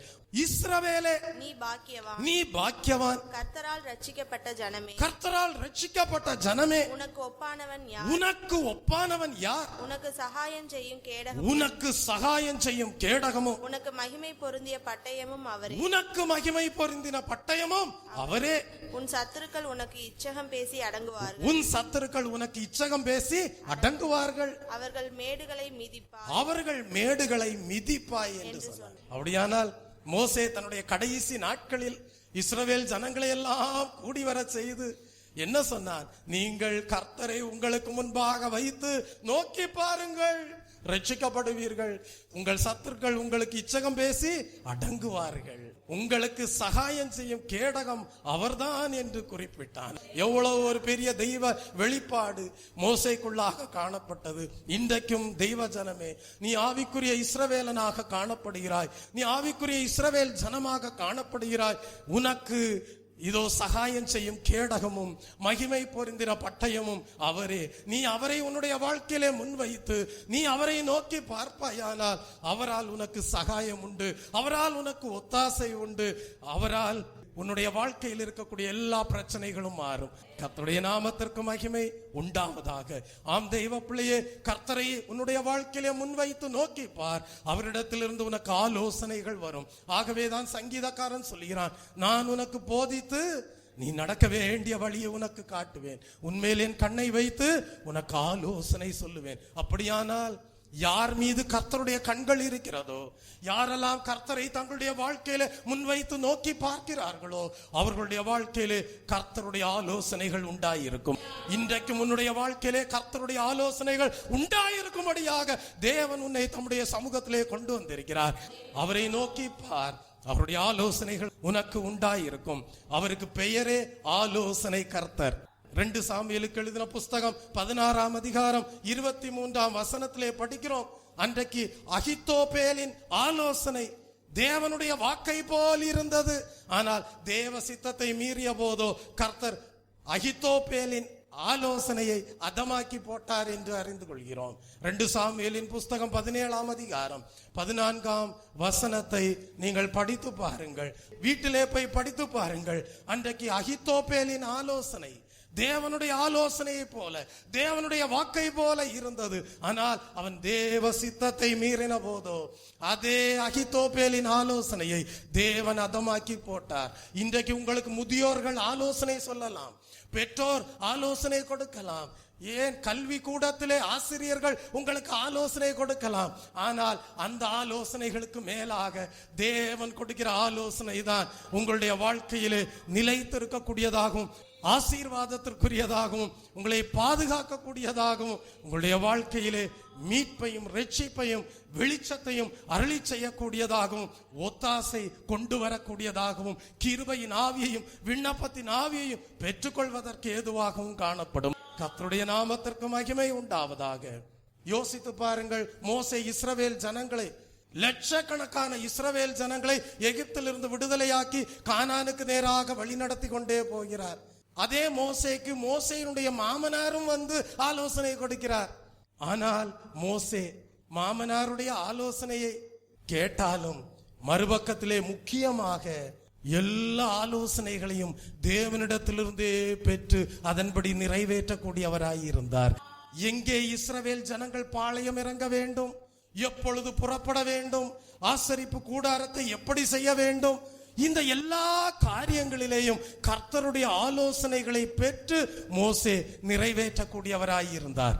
இன்றைக்கும் உங்களுக்கு அநேகர் ஆலோசனைகளை கூறலாம், முதியோர்கள் ஆலோசனைகளை கூறலாம், தெய்வ பிள்ளையே உங்கள் பெற்றோர் உங்களுக்கு ஆலோசனைகளை கொடுக்கலாம், நீங்கள் பெரியவர்கள் என்று எண்ணுகிறவர்கள் உங்களுக்கு ஆலோசனைகளை கொடுக்கலாம். ஆனால் எல்லாவற்றிற்கும் மேலாக ஆலோசனை கர்த்தராக நம் இயேசு கிறிஸ்து இருக்கிறார். அவர் ஆலோசனை கர்த்தர். நீ அவரை நோக்கி பார்ப்பாயானால், நீ அவரை உன்னுடைய வாழ்க்கையிலே முன்வைப்பாயானால் அவரே உனக்கு சகாயம் செய்யும் கேடகமாக, மகிமை நிறைந்த பட்டயமாக காணப்படுவார். இஸ்ரவேலே, உனக்கு ஒப்பான ஜனம் யார்? கர்த்தர் உங்களை பார்த்து கேட்கிறார். ரட்சிக்கப்பட்ட ஜனமே, உன்னை பார்த்து கர்த்தர் கேட்கிறார், உனக்கு ஒப்பான ஜனம் யார்? உனக்கு அவர் ரட்சிக்கிற கேடகமாயிருக்கிறார், மகிமை நிறைந்த பட்டயமாயிருக்கிறார். உனக்கு விரோதமாக சத்துருக்கள் இச்சகம் பேசுகிறார்களா, அவர்கள் அடங்கி போவார்கள். ஆகவே நீ செய்ய வேண்டியது என்ன? ஒரு தீர்மானம் பண்ண வேண்டும். கர்த்தாவே, என்னுடைய வாழ்க்கையில இன்றிலிருந்து வேறு யாரையும் அல்ல, எனக்கு முன்பாக நான் உம்மையே நிறுத்தி நோக்கி பார்த்து உம்மையே பின்பற்ற போகிறேன். கிறிஸ்து எப்படி நடந்தாரோ அதே போல நானும் நடக்க போகிறேன். அப்படி ஒரு தீர்மானம் பண்ணுவாயானால் உனக்கு ஒரு வெற்றியுள்ள வாழ்க்கையை கொடுக்க இயேசு கிறிஸ்து காத்திருக்கிறார். ஒரே ஒரு வசனத்தை வாசித்து முடிப்போம். 1 பேதுருவின் புஸ்தகம் 2ஆம் அதிகாரம் 21ஆம் வசனம். 1 பேதுருவின் புஸ்தகம் 2ஆம் அதிகாரம் 21ஆம் வசனம். Price the Lord. இதற்காக நீங்கள் அழைக்கப்பட்டும் இருக்கிறீர்கள், ஏனெனில் கிறிஸ்துவும் உங்களுக்காக பாடுபட்டு நீங்கள் தம்முடைய அடிச்சுவடுகளை தொடர்ந்து வரும்படி உங்களுக்கு மாதிரியை பின்வைத்து போனார். எல்லாரும் எழும்பி நிற்போமா? நீங்கள் அழைக்கப்பட்டவர்கள், கிறிஸ்து உங்களுக்காக பாடுபட்டிருக்கிறார். நீங்கள் அவருடைய அடிச்சுவடுகளை தொடர்ந்து வரும்படியாக உங்களுக்கு மாதிரியை பின்வைத்து போயிருக்கிறார். ஆகவே முன்மாதிரியாக வேறு யாரையும் அல்ல, இயேசு கிறிஸ்துவையே உங்களுடைய கண்களுக்கு முன்பாக வைத்து மாதிரியாக அவரையே உங்களுடைய வாழ்க்கையிலே முன்வைத்து ஜீவிப்பீர்களானால் நிச்சயமாகவே கேட்ட எல்லா ஆசீர்வாதங்களும், ரட்சிப்பு உண்டாயிருக்கும், நித்திய ஜீவன் உண்டாயிருக்கும், வெளிச்சம் உண்டாயிருக்கும், தெய்வ பிள்ளை கிருபையின் ஆவி உண்டாயிருக்கும், விண்ணப்பத்தின் ஆவி உண்டாயிருக்கும், உங்களுக்கு சகாயம் உண்டாயிருக்கும், ஒத்தாசை உண்டாயிருக்கும், தேவனுடைய ஆலோசனை உண்டாயிருக்கும், முடிவு வெற்றியாயிருக்கும். கர்த்தருடைய நாமத்திற்கு மகிமை உண்டாவதாக. ஒரு அசைவில்லாத வாழ்க்கை வாழும்படியாக கர்த்தர் உங்களை அழைத்திருக்கிறார்.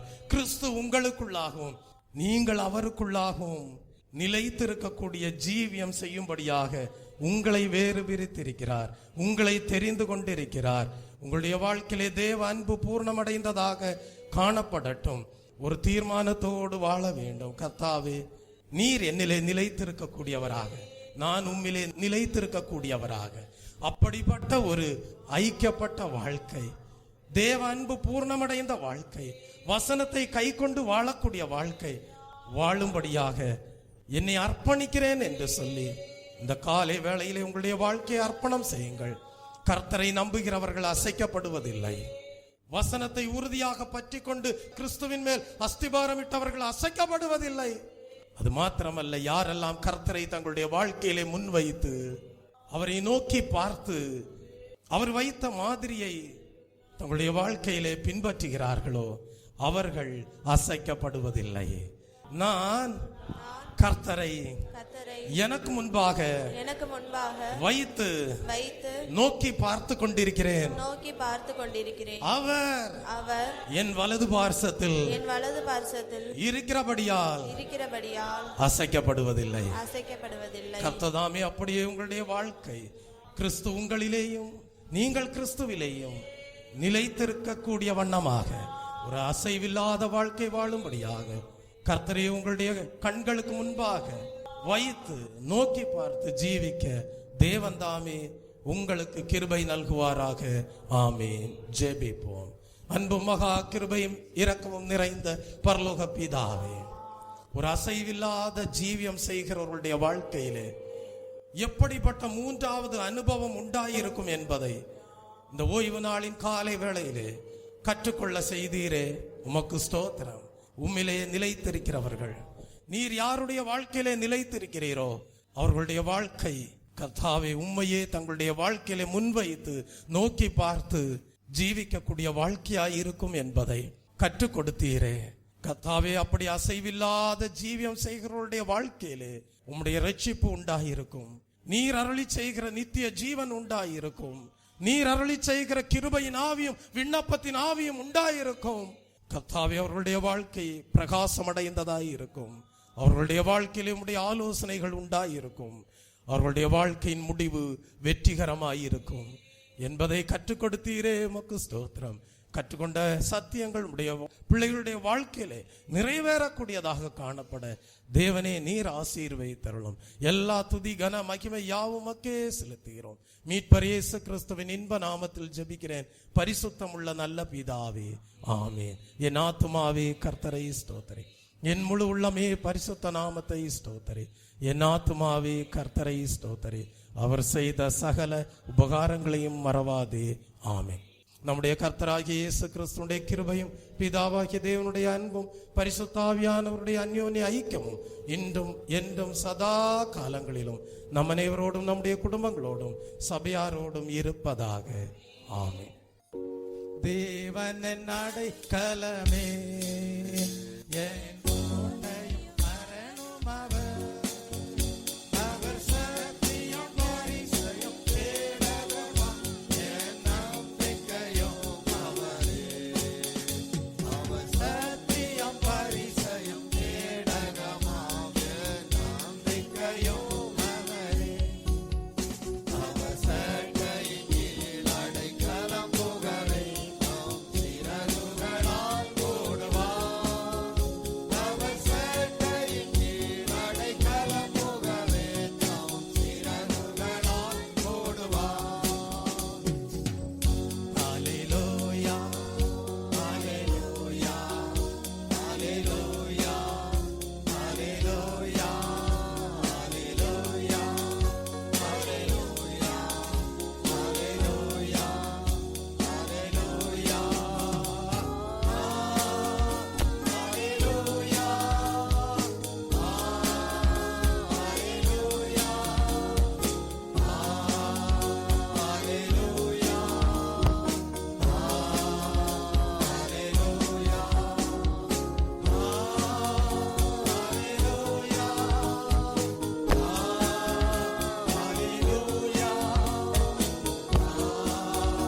ஹல்லேலூயா,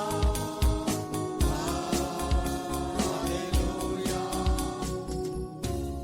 ஒரு அசைவில்லாத ஜீவியம் செய்யும்படியாக கிறிஸ்து உங்களிலேயும் நீங்கள் கிறிஸ்துவுக்குள்ளாகவும் நிலைத்திருக்கக்கூடிய ஜீவியம் செய்யும்படியாக தேவ அன்பு உங்களிலே பூர்ணமடைந்ததாக காணப்படும்படியாக கிறிஸ்து நடந்தது போல நீங்களும் நடக்கும்படியாக இந்த நாளிலே கேட்ட சத்தியத்தின்படி இயேசு கிறிஸ்துவையே உங்களுடைய வாழ்க்கையிலே முன்வைத்து அவரை நோக்கி பார்த்து வெற்றியுள்ள வாழ்க்கை வாழ தேவன் தாமே உங்களுக்கு கிருபை நல்குவாராக.